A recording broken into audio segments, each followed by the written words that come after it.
reality, no.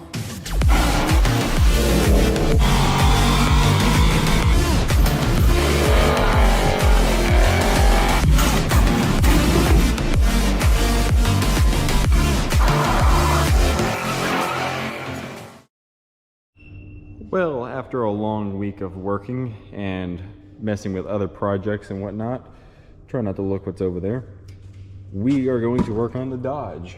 And we have the same Chinese Edelbrock air gap wannabe intake that's on the Shelby up there that I bought many years ago. Bought another one of those for like 150 bucks. Some intake gaskets, carb gasket, carb install kit, and stuff for the carburetor. Some Edelbroken knockoff carburetor. I mean, it's not even an Edelbroken. It's literally a knockoff of that. But that was cheap. It was only $170. Hello, train.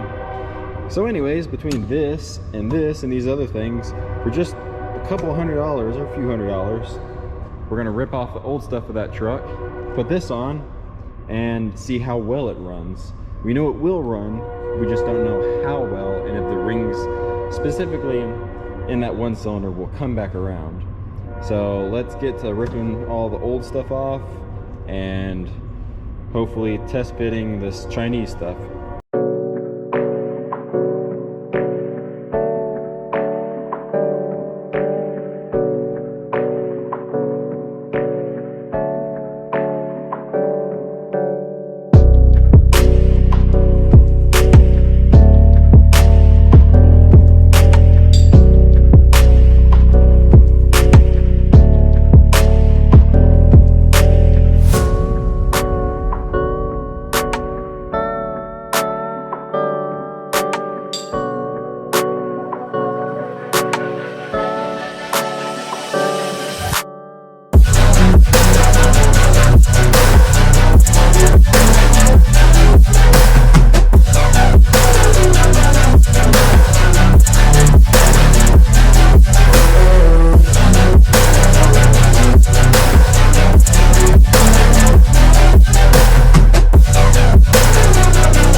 Well, after plenty of work, we are ready to start this thing. I'm going to carefully route this sketchy wire over everything, hopefully not grounding out.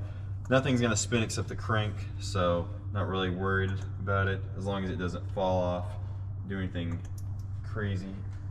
This thing's all kinds of bent here. Installing it was kind of a pain in the butt, but not too bad. Don't have the throttle cable hooked up because I don't have the, right linkage and stuff yet, but it should fire up and we should be able to idle it and, get things kind of going, and then go from there, one step at a time, because we still don't know how good this possibly good engine actually is. So here we go, moment of truth. Ow, buddy. Hey.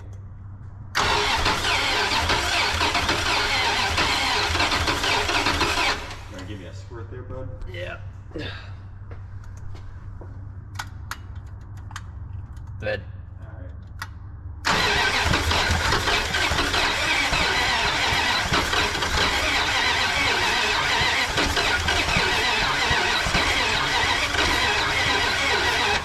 She might get flooded. That choke off there. Let's see what that does.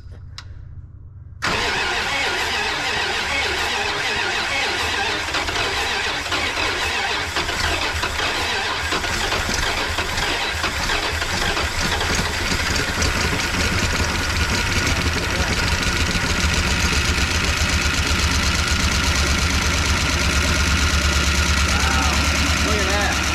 That's what I'm talking about right there. Went from being a locked up motor, solid, on at least 2 cylinders, to now idling. Tiny carburetors, tiny intakes. Ah. A little noisy. She needs an oil change. Sounds a little rough. But, you know, it's not knocking, so that's something. We'll bring that compression back around. Oop. Yeah, see if you can put a little throttle input into her.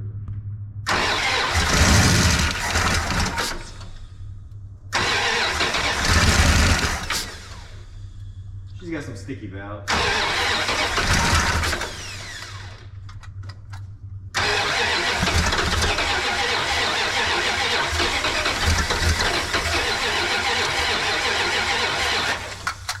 Okay. Throttle return spring fixed, quotation marks. So now let's check that.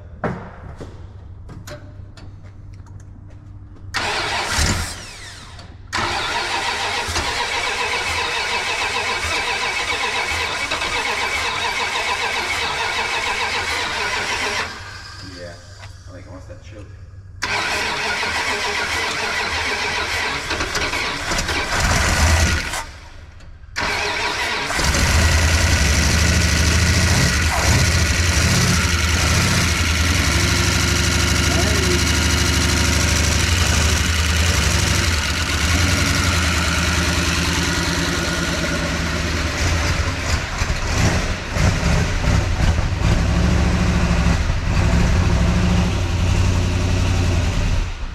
Oh.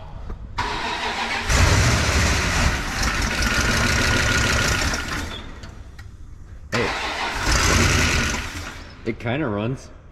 So we got the choke opened up and a bunch of gas spilt everywhere now, so we're good to go. Oh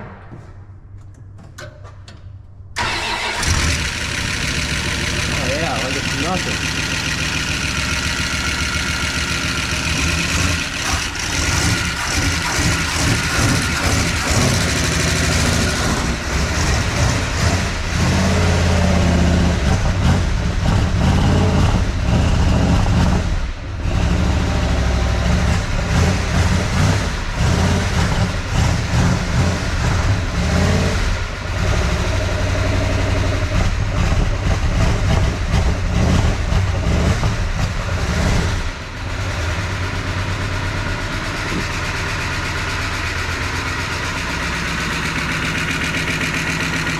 Starting to sound a little better.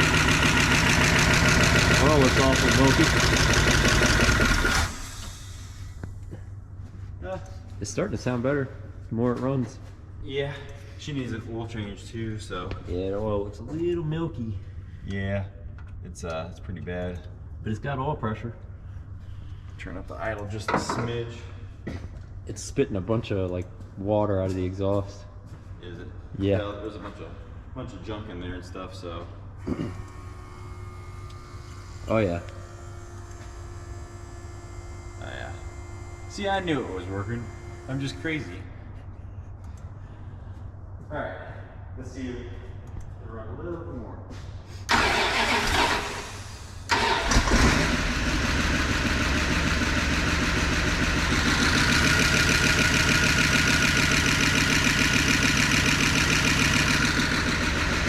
It is really cool. It's like 35 degrees. So, and it does still have coolant in the block. So, I mean, it's actually running Yeah. super smooth. Like, I think all this time that's been sitting since part 1 and then part 2 now, the leftover PB blast vent, the cylinders has worked those rings free. I mean, it's running fantastic. Remember in part 1 when it was turned over, it had huge gallop. It sounded terrible. Now, lifter's a little noisy, but an oil change and some more heat cycles and it should be fine. So, we'll go ahead and kill it and stop it.